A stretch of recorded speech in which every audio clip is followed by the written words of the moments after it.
It's an honor to be here. And first of all, the first thing that I noticed when I walked into this place is the logo, which we're all familiar with, TED.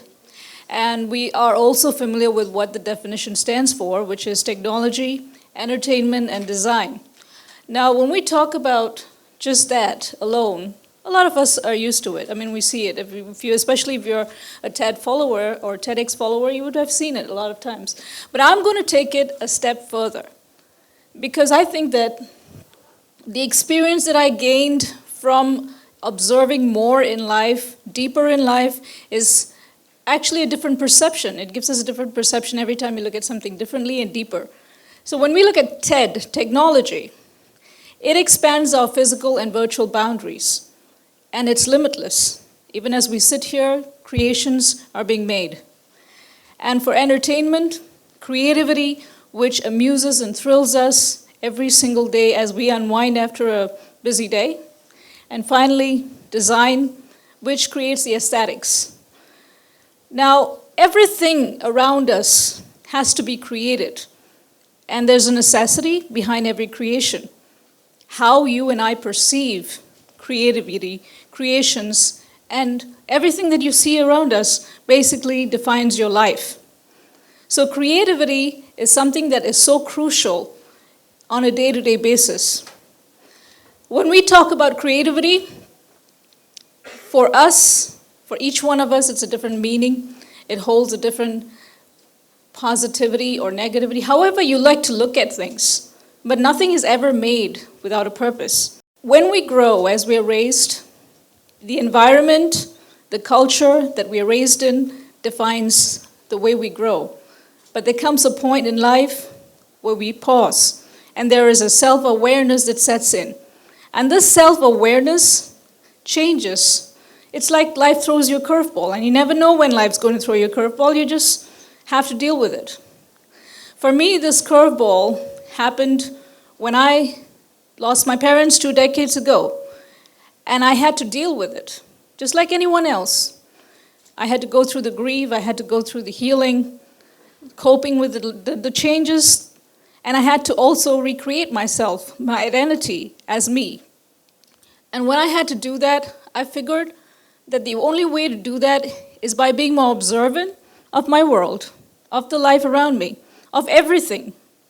And I realized that how I used to take things for granted, the little things.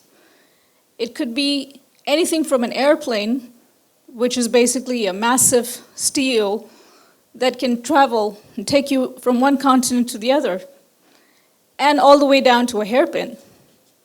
Now, you cannot compare the airplane to the hairpin and say which is more important, because each one of them has an important role to play. I don't intend to become an airplane or a hair clip. But I feel that everything has a purpose just like you and I do. I am no important than you, and vice versa. We all have our own place in the society. We all have a reason for being here.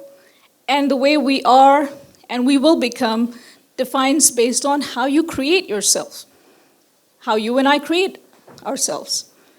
So how do you question yourself these things? How do you compare yourself to someone else? It's irrelevant. You do not have to compare yourself to someone else. You compare to the best ability that you can be of yourself, the best version of you. So when I started to work on myself, when I started to work on my abilities, my strengths, I figured that I had to ask myself questions. We all become more aware when we question ourselves. For instance, if you sit and ask yourself, who are you? Who am I? What is the definition of me? What is my purpose? At some point, we all ask ourselves that. Now, we're probably used to other people asking us these questions. Like if you go in for an interview, they would say, tell us a bit about yourself. Or your new friend that you met would want to know where you're from, what your family is like. People ask you these questions, and you respond based on the situation, the person who's asking you the question. You're always trying to impress something. But when you ask the same question to yourself, you're not impressing yourself. You're asking for the truth. You're asking yourself. And that there is self-awareness. That's when you're trying to take yourself to a different level than you were before, based on the conditioning of your life. At this point, you might ask me, so why do I need to know this? Where am I supposed to take this from here? Well, there are three things that you need to remember when you look at your life.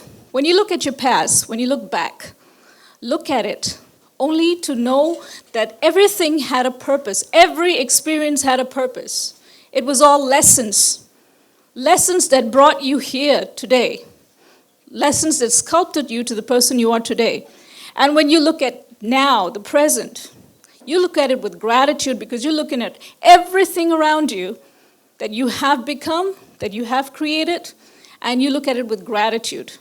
But when you look at the future, you're going to take the lessons, the gratitude, and move forward with hope, determination, dreams, and aspirations.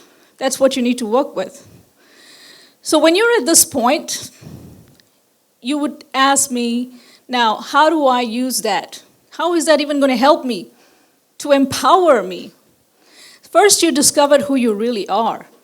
And then you discovered where you are at this point and where you hit it. Now, not all of us has defined goals. You don't need to be a big dreamer.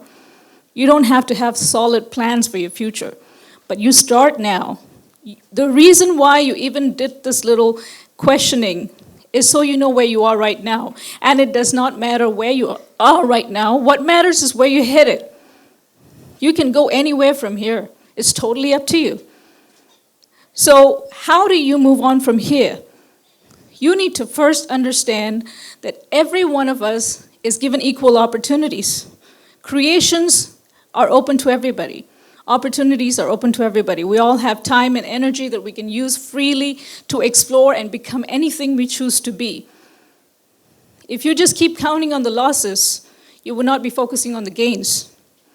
If you keep thinking of all the things that you have not achieved, you will miss out on the opportunities that lie ahead.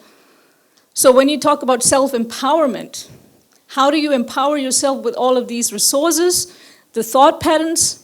Is first you need to know how to love and respect yourself. Because no one else is going to do it for you.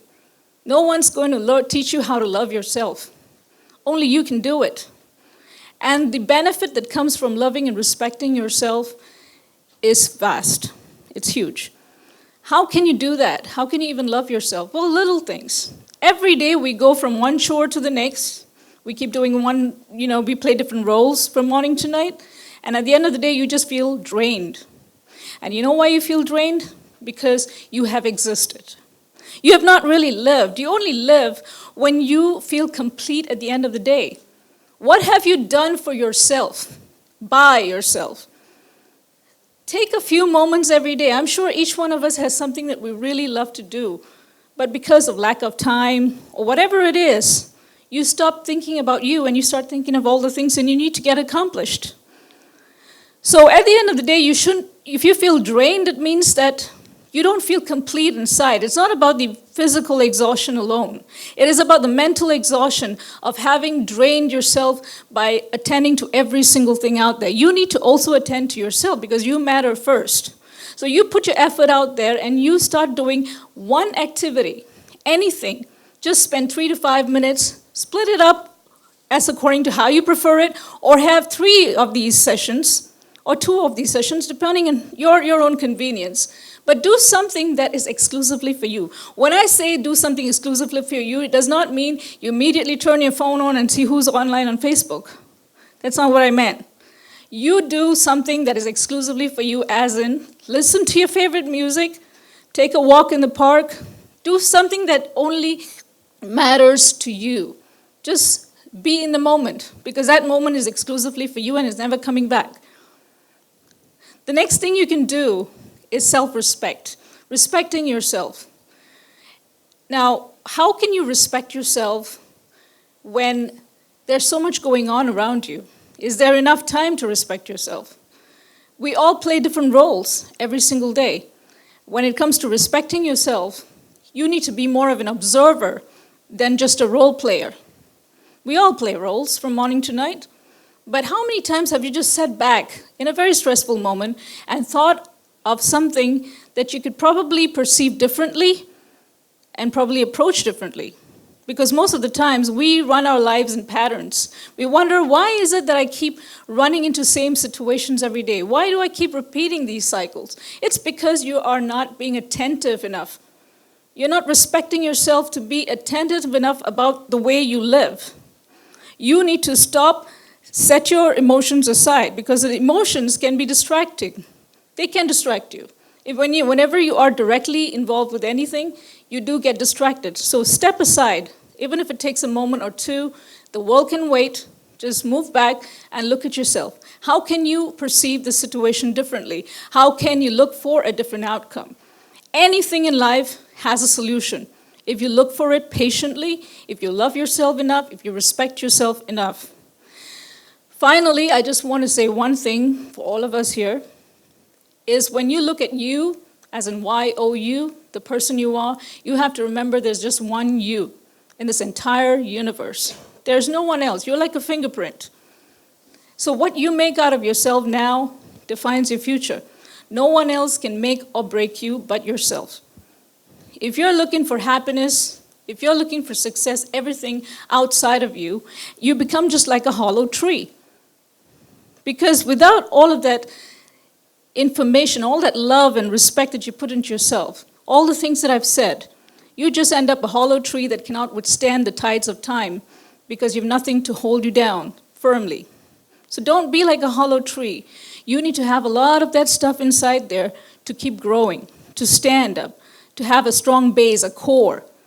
That core will take you so much further in life than if you were to just remain, have a beautiful lifestyle outside and you don't have as much passion, love, and respect for yourself. So you empower yourself, the real you.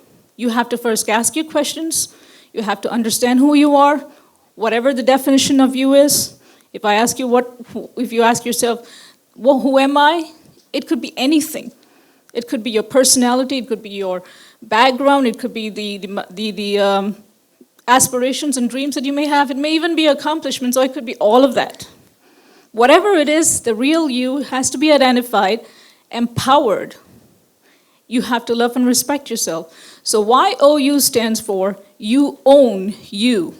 No one else is going to do it for you. You have to own yourself. Thank you so much for the opportunity.